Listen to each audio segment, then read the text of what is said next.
DNC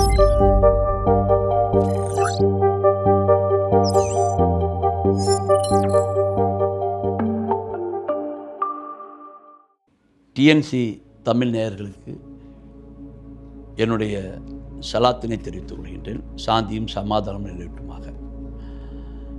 இது இஸ்லாமியர்களுடைய 3வது கடமையான நோன்பு இருக்கின்ற மாதமாக இருந்து கொண்டிருக்கிற சூழ்நிலையில் இதை ஒட்டி செய்ய வேண்டிய கடமைகள் காரியங்களை பற்றியும் நாம் இங்கே பேச வேண்டிய அவசியம் ஏற்பட்டிருக்கிறது. இஸ்லாத்தில் 3வது கடமையாக சொல்லப்படக்கூடிய நோன்பு 30 நாட்கள் பசித்திருந்து இறைவனை வணங்கி இறைவனுக்கு அச்சமுடையவர்களாக மாறுகின்ற ஒரு நிலைமையை ஏற்படுத்திக் கொள்ள வேண்டும் என்பதற்காக நோன்பை கடமையாக்கப்பட்டிருக்கிறது. இந்த மாதத்தில் அடுத்த ஒரு கடமையான ஜக்காத் என்று சொல்லக்கூடிய அறவரி, சரியான வார்த்தை தமிழில் ஜக்காத்திற்கு அறவண்டி தான் சொல்ல வேண்டும். அறவரி என்று கொள்ளக்கூடிய அந்த தர்மத்தை, ஏழைகளுக்கு கொடுக்கக்கூடிய தர்மத்தை செய்ய வேண்டும். இஸ்லாத்தை பொறுத்தவரை தர்மங்கள் 2 வகையாக பிரிக்கப்பட்டிருக்கிறது. ஒன்று கட்டாய தர்மம், அதாவது இந்த அறவரி ஜக்காத் என்று சொல்லக்கூடிய கட்டாய தர்மம். இன்னொன்று சதக்கா என்று சொல்லக்கூடிய தர்மம். சதக்கா செய்யலாம், செய்யாமலும் இருக்கலாம், செய்தால் நன்மை, முடிஞ்சு. ஜக்காத் என்பது யார் யாரெல்லாம் 64 கிராம் தங்கத்தின் மதிப்பிற்கு மேலாக வருமானம் ஈட்டியிருக்கின்றார்களோ அந்த வருமானத்திலிருந்து வரக்கூடிய தொகையில் ஒரு குறிப்பிட்ட சதவீதத்தை, அதாவது 2.5% ஏழைகளுக்கு தானமாக வழங்க வேண்டும். இது கட்டாய தர்மம். இந்த கட்டாய தர்மத்தை செய்வதற்கு இஸ்லாமிய அரசுகள் எம்பெருமான் நபிகளாயம் ஸல்லல்லாஹு அலைஹி காலத்தில் ஜக்காத்தை கொடுக்காதவர்கள் மீது போர் தொடுங்கள் என்று சொல்லப்பட்டிருக்கிறது. ஒருவர் ஜக்காத்து நிறைய வசதி படைத்தவராக இருக்கிறார், பொருளை வைத்திருக்கிறார், தான தர்மம் செய்யவில்லை என்று சொன்னால் கட்டாய தர்மம் 2.5% மீட்டு பெறுவதற்காக அவர் மீது போர் தொடுக்க வேண்டும் என்று இஸ்லாத்தில் சொல்லப்பட்டிருக்கிறது. அந்த அளவிற்கு இந்த கட்டாய தர்மத்தை வலியுறுத்தப்பட்டிருக்கிறது. 2.5%. இந்த 2.5% என்பது எது 2.5% என்றால், ஒரு மனிதன் தன்னுடைய உழைப்பால், தன்னுடைய வணிகத்தால், ஒருத்தர் அரசு ஊழியராக இருக்கிறார்னா அவர் உழைப்பால் செய்யக்கூடிய பணி, சர்வீஸ் என்று சொல்லக்கூடிய உழைப்பால் செய்யக்கூடிய பணியில் வரக்கூடிய வருமானத்தில் 2%. ஒருத்தர் வணிகராக இருக்கிறார் என்று சொன்னால் தன்னுடைய முதலீடுகளை கொண்டும், தன்னுடைய மூளையை கொண்டும், தன்னுடைய உடலுழைப்புகளை கொண்டும் அவரை எவ்வாறு செயல்பட்டு அதில் பெறுகின்ற தொகையில் வருகின்ற லாபத்தில் தனது சொந்த தேவைக்கான 64 கிராம் தங்கத்துக்கு நிகரான பணம் போக பாக்கி இருக்கின்ற தொகையில் 2.5% ஏழைகளுக்கு கணக்கிட்டு கொடுத்து விட வேண்டும்.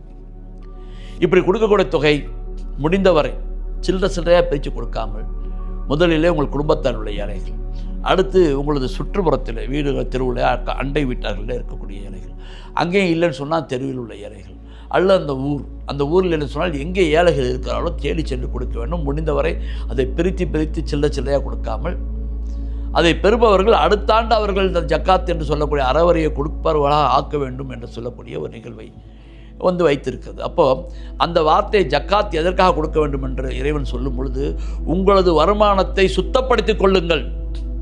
அப்போ அந்த ஜக்காத் கொடுக்க வேண்டும் சொன்னால் உங்கள் வருமானம் அழுக்கானதாக, ஏற்க முடியாததாக, அழுக்க நம்ம ஏற்றுக்க முடியுமா? ஏற்க முடியாததாக ஆகிவிடுகிறது. அப்போது உங்கள் வருமானத்தை சுத்தப்படுத்திக் கொள்வதற்காக 2.5% என்று இருக்கிறது.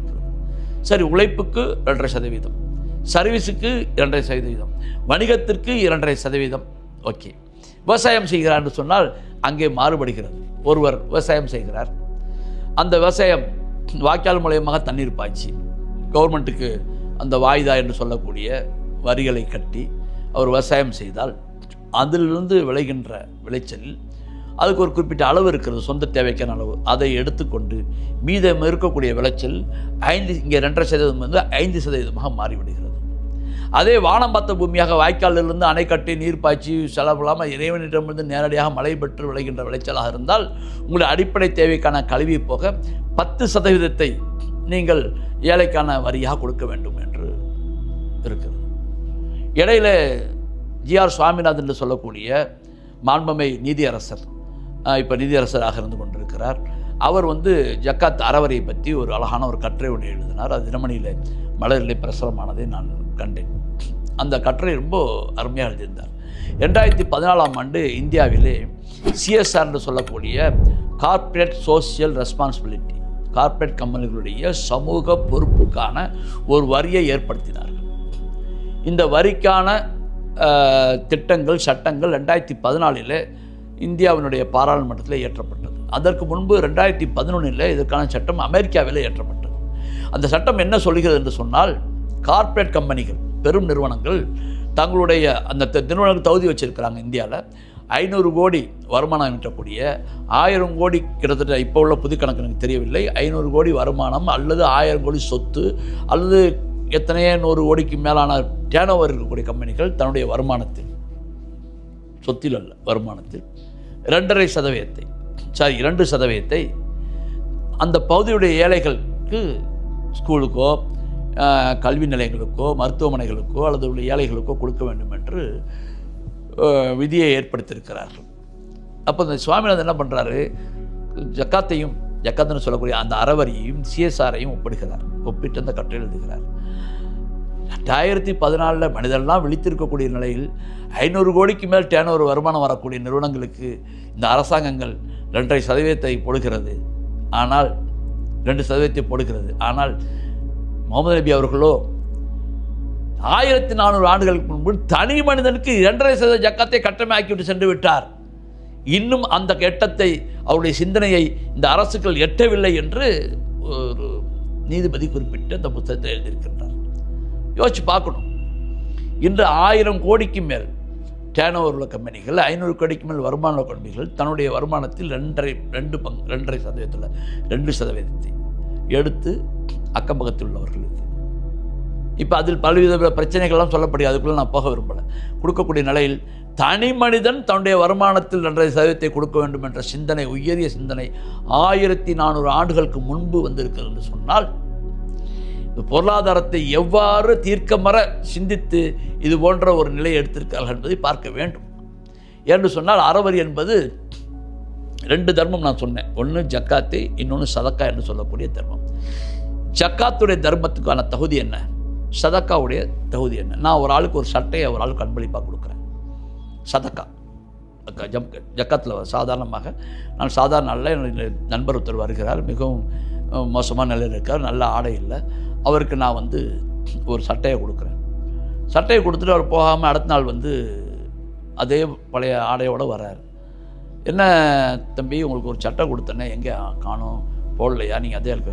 இல்லை, என்னையோட ஒரு ஆளுக்கு நான் கொடுத்துட்டேன் அப்படின்னு. நான் உங்களுக்கு தானே கொடுத்தேன் என்று இவர் உரிமையோடு கேட்க முடியும். நான் உங்களுக்கு தானே கொடுத்தேன். நான் ஒரு ஆளுக்கு, ஒரு ஏழையை உணவுக்கு கூப்பிட்டு வந்தாலும் அந்த ஏழையை வரும்போது அவர் இன்னொரு ஆளை கூப்பிட்டு வர முடியாது, அனுமதி இல்லாமல் கூப்பிட்டு வர முடியாது, அவர் உணவு இன்னொரு ஆள் கொடுக்குன்னு சொல்ல முடியாது. இது சாதாரண தர்மங்களில் உள்ளது, எல்லாருமே பார்ப்போம். நான் ஒரு ஆள் கொடுத்தேன்னா அவர் செய்கிறாரா பயன்படுத்தாரா நான் நோட்டம் விட்டுட்டே இருப்பேன், அதில் ஏதாவது விசுவாசத்தை எதிர்பார்ப்பேன். ஆனால் ஜக்காத் என்பது அந்த தர்மம் அனுமதிக்கப்பட்டது, சதக்கா என்ற தர்மம் அனுமதிக்கப்பட்டது. நான் ஒரு ஆளுக்கு சாப்பாடு கொடுப்பேன், அவர் சாப்பிடலாம். நான் சட்டை கொடுப்பேன், அவர் சாப்பிடலாம். நான் மருந்து காசு கொடுப்பேன், அவர் பயன்படுத்திக்கலாம். இவர் அதுக்கு அனுமதிக்கப்பட்டது. ஆனால் ஜக்காத் என்பது நான் ஒருவரிடம் கொடுத்து விட்டால் அந்த பணம் அவர் என்ன செய்கிறார் என்ற கேள்வி கேட்கும் உரிமை கொடுத்தவருக்கு கிடையாது. அந்த ஜக்காத் என்ற தர்மம், அறவரி ஆகமாக்கப்பட்டது. அந்த பணத்தை எடுத்து என்னை விட ஏழையை பார்த்து நான் ஒரு ஆள்கிட்ட பெறுகிறேன் என்று சொன்னால், என்னை விட ஏழையை பார்த்து நான் கொடுக்க முடியும், பிறருக்கு உதவ முடியும். முழு உடைமையாளி ஆகிறார். ஜக்காத்தை பெற்றவர் அந்த உரிமையை கொடுத்தவர் எந்த விதத்திலும் அதில் கொண்டாட முடியாது.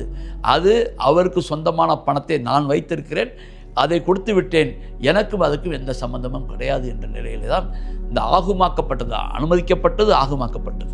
2 வித்தியாசத்தை பார்க்கணும். அறவரி என்ற ஜக்காத் ஆகுமாக்கப்பட்டது, சதக்கா என்று சொல்லக்கூடிய சாதாரண தர்மம் அனுமதிக்கப்பட்டது. நான் கொடுக்கறது அவர் பயன்படுத்திக்கலாம் என்ற நிலையில் தான் இஸ்லாம் தெளிவான வரையறையை, தெளிவான சிந்தனையை, பொருளாதார ஏற்றத்தாழ்வுகளை குறைக்க வேண்டும் என்பதற்காக, ஒவ்வொருடைய உழைப்புகளிலும் ஏழைகளுக்கும் முடியாதவர்களுக்கும் பங்கு கொடுக்க வேண்டும் என்பதற்காக இருக்கிறது. இங்கே இன்னொன்றையும் பார்க்கணும். குர்ஆனில் நீங்கள் பார்த்தீங்கன்னு சொன்னால், தொழுகையை சொல்வதற்கு நிகராக, இன்னும் சொல்லப்போனால் அதையும் தாண்டின்னு சொல்லலாம், ஜக்காத்தை உங்கள் தொழிலை நிலைநிறுத்துங்கள், ஜக்காத்தை கொடுத்து வாருங்கள், சிந்துங்கள் என்று குர்ஆனிலே சொல்லப்பட்டு கொண்டே இருக்கிறது. ஜக்காத் கொடுங்கள், ஜக்காத் கொடுங்கள், அறவரி கொடுங்கள் என்று வலியுறுத்தி சொல்லப்பட்டிருக்கிற குர்ஆனிலே எங்குமே அறவரி பெறுங்கள் என்ற வார்த்தை இல்லை என்பதை யோசித்து பார்க்க வேண்டும். ஏன்? கொடுங்கள் என்பது மாத்திரமல்ல, எடுங்கள்ன்ற வார்த்தை இல்லை. இருந்தால் மனிதனுடைய உழைப்பு கட்டிவிடும். உழைப்புத்தான் மாண்பு. உழைப்பவருக்கு வியர்வை உலரும் முன் கூலி கொடுக்க வேண்டும் என்று உழைப்பின் மகத்துவத்தை எடுத்து சொல்லுகின்ற ஒரு மார்க்கமாக இஸ்லாம் இருக்கிறது. உழைப்பாளின் கையை பார்த்து அதை முத்தமிட முயன்றார்கள் முஹம்மது எம்பெருமான் நபிகள் நாயகம் ஸல்லல்லாஹு அலைஹி வஸல்லம் என்ற வார்த்தையும் நான் பார்க்கின்றோம். அப்போ காரணம் என்று சொன்னால் உழைப்பிற்கு இஸ்லாம் மிகப்பெரிய மரியாதையை கொடுக்கிறது. ஒரு கதை ஒன்று சொல்லுவார்கள், ஒரு வரலாற்று சம்பவங்களை சொல்லுவார்கள். ஒருவர் பள்ளியிலே தொழுது கொண்டே இருக்கிறார். முஹம்மது நபி போகும்போது எப்போ தான் தொழுவதை பார்க்குறார். பார்த்த உடனே கேட்குறாங்களா, முஹம்மது நபி அவர்கள் கேட்குறாங்க, ஸல்லல்லாஹு அலைஹி வஸல்லம் கேட்குறாங்க, இவர் எப்போவும் பள்ளிவாசலே இருக்கிறாரு அப்படின்னு சொல்லி, இவர் எப்படி சாப்பிட்றாரு அப்படின்னு கேட்குறாங்க. அப்போ முஹம்மது நபிகிட்ட அவரோட தோழர்கள் சொல்கிறாங்க, இவர் ரொம்ப இறைவனை தொழுதுகிட்டே இருப்பார். இவர் தம்பி காட்டுக்கு போய் அங்கே போய் இங்கே போய் இதாக பழப்பு நடத்தி அவர் குடும்பத்துக்கு சரி சாப்பாடு போடுறாரு, அவர் அப்பப்போ தொழுதுக்குவார் அப்படின்னு சொல்லும்போது முஹம்மது நபி கடந்து கொள்ளும்போது சொன்னாராம், அவர் தம்பி சொர்க்கம் செல்வார் அப்படின்னாராம். இவங்களுக்கும் அதிர்ந்து போயிடுச்சு. பள்ளிவாசலுக்கு தொழுதுகிட்டே இருக்கிறாரு, இப்படி சொல்கிறாங்களே அப்படின்றதுக்கு மீன் கேட்குறதுக்கு தம்பி சொர்க்கம் செல்வார். இவர் தொங்கும் செல்ல மாட்டான்னு சொல்லாதுக்கா, அது உறுதிப்படுத்த சொர்க்கமாக மாறுகிற நிலையில் சொல்கிறார். அப்போ என்ன தெரிஞ்சுக்கொண்டா, உழைத்து குடும்பத்தாருக்கு உணவளிப்பது வழக்கத்தில் ஒன்றாக கருதப்படுகிறது. அப்போ உழைப்பின் மேன்மை இங்கே புரிகிறது. உழைக்க வேண்டும், உழைப்பின் மூலமாக தன்னை சார்ந்த சுற்றத்தார்களுக்கு உணவளிக்க வேண்டும். குடும்பத்தார்களுக்கும் மனைவி பிள்ளைகளுக்கும் நம்முடைய உடன்பிறப்புகளும் உணவளிப்பதை ஜக்காத்தில் சேர்க்க முடியாது.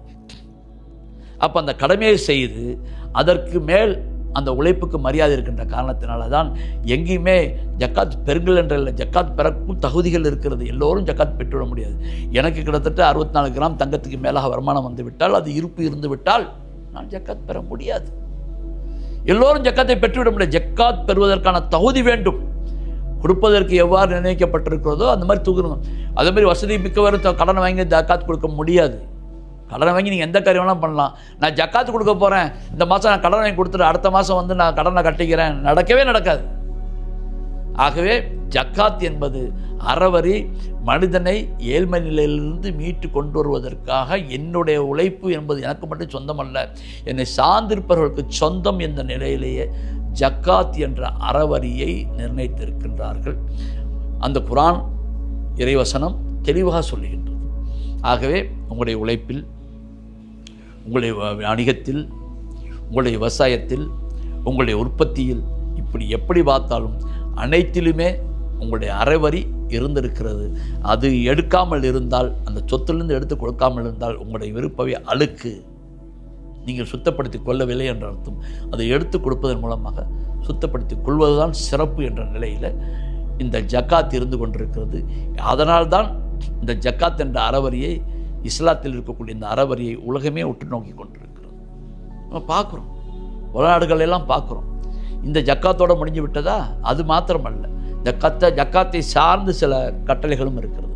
இன்று நாளைக்கு இந்த பெருநாள் 30 நாள் முடியும் போது, இந்த 20-30 நாள் நோன்பு முடியும் போது பெருநாள் வரும். அதே மாதிரி ஹஜ்ஜு பெருநாள் முஸ்லீம்களுக்கு 2 பெருநாள் தான் முஸ்லீம்களுக்கு வரும். பெருநாள் அன்னைக்கு நீங்கள் சாதாரணமாக பெருநாள் கொண்டுவிட முடியுமா? முடியாது. உங்கள் சாப்பாடு, உங்கள் வீட்டில் என்ன சாப்பிட்றீங்களோ அந்த சாப்பாட்டுக்கு ஒரு ஆளுக்கு எவ்வளவு செலவாகுதோ அதே மதிப்பிலான தானியங்கள் அல்லது பணம், அதற்கு நிகரான பணத்தை ஒரு ஃபிக்சேஷன் பண்ணுவாங்க. அந்த பணத்தை இப்போ என் வீட்டில் 4 பேர் இருக்காங்கன்னாங்க, இன்னொரு 4 பேருக்கு முதல் நாளே கொடுத்து அவங்கள அந்த பெருநாள் கொண்டாடுவதற்கு தகுதியானவர்களாக மாற்ற வேண்டும். கட்டாயம். அப்போ நீ மட்டும் பெருநாள் கொண்டாடுறது இல்லை, அவர் கொண்டாடணும். நீ கொடுக்குற பொருள் எப்படி இருக்கணுமா?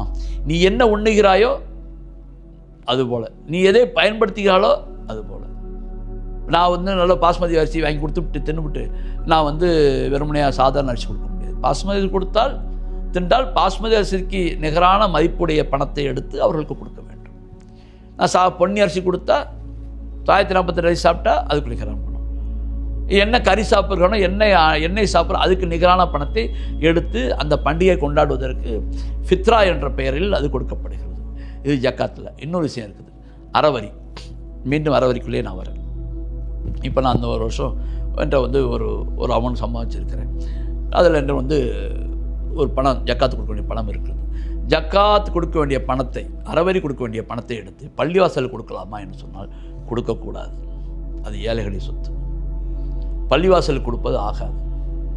பள்ளிவாசலில் இமாம் என்று சொல்லக்கூடிய ஹஜரத் தொழுகையை நடத்தக்கூடிய ஹஜரத் இருக்கிறார்கள், அவர்களுக்கு சம்பளமாக கொடுக்கலாமா? கொடுக்கக்கூடாது. பள்ளிவாசலுக்கு பெயிண்ட் அடிக்கலாமா அல்லது பழுதுகளை நீக்கலாமா? புதிதாக பள்ளிவாசல் கட்டுவதற்கு கொடுக்கலாமா? கொடுக்கக்கூடாது. அங்கே மோதின் என்று சொல்லக்கூடிய பள்ளிவாசலை சுத்தப்படுத்தி சுகாதாரத்தை பேணக்கூடியவர்களாக இருந்து கொண்டிருக்கக்கூடிய மோதின்கள் இருக்கிறார்கள், அவர்களுக்கு கொடுக்கலாமா? கொடுக்கக்கூடாது. கொடுக்கலாம். அவர்கள் ஏழையாக இருந்தால், அவருடைய வருமானம் போதுமானதாக இருந்தால் சம்பளத்துக்கு அல்லாமல் அவர்களுக்கு கொடுக்கலாம். சம்பளம் அல்லாமல் சம்பளத்தில் கணக்கிட்டு கொடுத்துவிடக்கூடாது. அவர்களுடைய சம்பளத்தில், பள்ளிவாசல் பணியாளருடைய சம்பளத்தில் ஜக்காத்து பணம் சேரக்கூடாது. பள்ளிவாசலை பராமரிக்க ஜக்காத்து பணம் சேரக்கூடாது. அது ஒரு பள்ளிவாசலில் மோதின் இருக்கிறார் அல்லது ஒரு ஹஜரத் இருக்கிறார், அவருக்கு நிறையா பிள்ளை இருக்குது, அல்லது உனக்கு பொன்னாடி ஓய்வு பெற்றிருக்கிறார், அவர் வருமானத்துக்கு மீறி பணம் தேவைப்படுது, அதை நீங்கள் நேரடியாக இந்த கணக்கில் இல்லாமல் கூடுதலாக கொடுக்கலாமே ஒழிய, ஏன்னா நம்ம கொஞ்சம் கொடுக்கக்கூடாதுன்னு சொன்னால் அஜத்து கொடுக்காமே போடுவாங்க. அப்படி இல்லை, அவர்களை தகுதியை பொறுத்து கொடுக்கலாமே ஒழிய, ஜக்காத் என்பது முழுக்க முழுக்க தனி மனிதனுக்கு அவனுடைய வாழ்வியலில் அவன் பெற்ற செல்வங்களுக்குள் போதாத நிலை ஏற்படும் பொழுது அவனுக்கு உரிமையான பணம் தான் அந்த அறவரி என்று சொல்லக்கூடிய ஜக்காத் பணம். எல்லா மதங்களும் தர்மத்தை பற்றி சொல்லியிருக்கின்றன. தர்மத்தை பற்றி சொல்லாத மதம், தர்மத்தை பற்றி எய்த்து பேசக்கூடிய மதம் உலகத்தில் கிடையாது.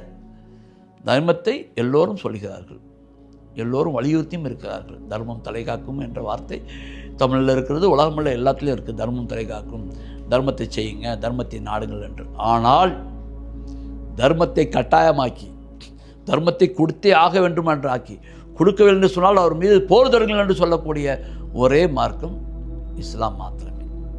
அது அந்த அளவிற்கு பொருளாதாரத்தில் ஒரு உயரிய தாக்கத்தை ஏற்படுத்தக்கூடிய, ஒரு நல்ல சிந்தனையை உருவாக்கக்கூடிய, சமதர்மத்தை ஏற்படுத்தக்கூடிய ஒரு நிலையை தான் உலகம் இன்றளவும் முஸ்லீம்களுடைய இந்த ஜக்காத் என்பது சிறப்பானது என்பதை உலகமே ஏற்றுக்கொண்டிருக்கிறதான் சுவாமிநாதன் போன்ற நீதிபதிகள் எல்லாம் அவர் ஒரு இந்தியாவில் உலகத்திலேயே பிரதானமாக பேசப்பட்ட கார்ப்பரேட்டுகள் 2% செய்கிறாங்கன்னு உலகத்தில் பிரதமாக பேசும்போது, என்னடா 2% செய்கிற, 1400 வருஷமாக 2.5% தனி மனித வாழ்விலே கொண்டு வந்துட்டான், நீ 500 கோடி கொண்டு வந்திருக்கேன்னு சொல்லி கேட்டவர்கள் எல்லாம் இருக்கிறார்கள். ஆகவே மிக சிறந்த ஒரு வழிகாட்டுதலை இந்த ஜக்காத் என்ற அறவரி நமக்கு கொடுத்திருக்கிறது.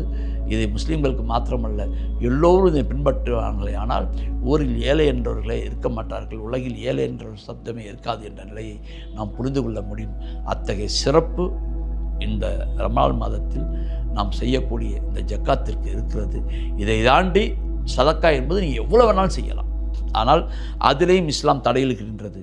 ஒரு நபர், ஒரு சஹாபி என்று சொல்லக்கூடிய ஒரு நபர், சஹாபி என்று சொன்னால் தோழர்கள், முகமது நபி காலத்தில் வாழ்ந்த ஒரு மனிதர்களை சொல்வது சஹாபி என்ற அடைமொழி.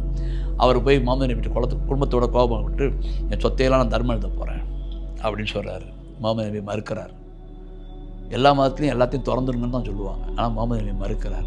உடனே கோபத்தில் அடங்கி போய் பாதி எழுதவான்னு கேட்குறாரு, மறுக்கிறார். 3/1 தர்மம் எழுதவான்னு கேட்குறாரு, அதுவே அதிகம்தான், சரி எழுது அப்படின்றார். அப்போது பெத்த பிள்ளைகளுக்கும் குடும்பத்தார்களுக்கும் பொண்டாட்டி மனைவிமார்களுக்கும் வைக்க வேண்டும். அதனால் முழுமையாக தர்மம் பண்ணுவதற்காக இஸ்லாத்தில் அனுமதி இல்லை. இங்கேயும் தனி மனித வாழ்வு பேணப்படுகிறது என்பதை நாம் புரிந்து கொள்ளவில்லை. ஜக்காத்து தர்மம் ஜக்காத்து கொடுக்குறேன், நான் 2.5% நான் 100% கொடுக்குறேன், அனுமதி இல்லை. நீ பெற்ற பிள்ளைக்கும் கட்டிய மனைவிக்கும் தாய் தகப்பன் உயிரோடு இருந்தால் அவர்களுக்கும் நீ பணத்தை வைக்காமல் நீ முழுமையாக நீ தர்மம் பண்ண முடியாது என்ற இங்கே தடையும் இங்கே இருக்கிறது என்பதை சிந்தித்து பார்க்க வேண்டும். ஆகவே தனி மனித பேணுதல், தனி மனித பாதுகாப்பு எல்லாமே இதில் உள்ளடங்கி இருக்குது என்ற ஒரு சிந்தனையை நீங்கள் புரிந்து கொள்ள வேண்டும் என்பதற்காக நான் இந்த ரமலான் காலத்தில் இந்த செய்தியை உங்களுக்கு விட்டவனாக விடைபெறுகிறேன். நன்றி, வசலாம்.